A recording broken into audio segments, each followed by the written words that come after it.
Since he took office last year, Governor O'Malley and Lieutenant Governor Anthony Brown have spent more than $172,000 on business and political trips.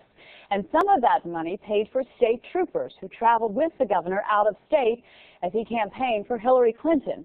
John Rydell has more. Senator Hillary Rodham Clinton to be the next president of the United States. Governor O'Malley's formal endorsement of Hillary Clinton came more than a year ago.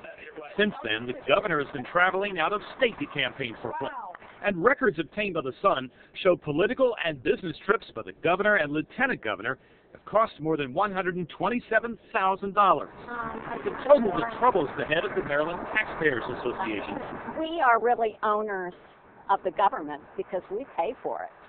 We know very well we pay for it with the tax increases.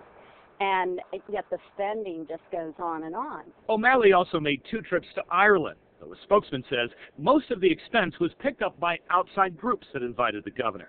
By far the most expensive trip was taken by Lieutenant Governor Anthony Brown. His trade mission to China cost $96,000. This is a time when taxpayers can't even afford gas for their own trips, and politicians are going to China and Ireland.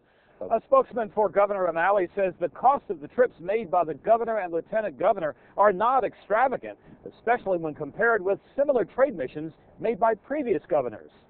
But next week, Governor O'Malley will travel to Israel for what's being billed as another trade mission. The spokesman says most of the trip will be paid by outside groups.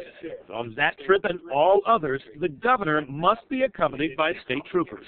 If he leaves the state of Maryland for whatever reason, whether he goes on vacation, whether he goes to Ireland or whatever, state troopers will go with him. And some Republicans think if the governor travels out of state to a political event, that campaign should pay the troopers' expenses and not the taxpayers.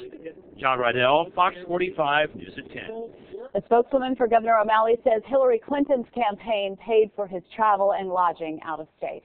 Well, this brings us to our question of the day. Do you think the taxpayers should always pick up the cost of the governor's security?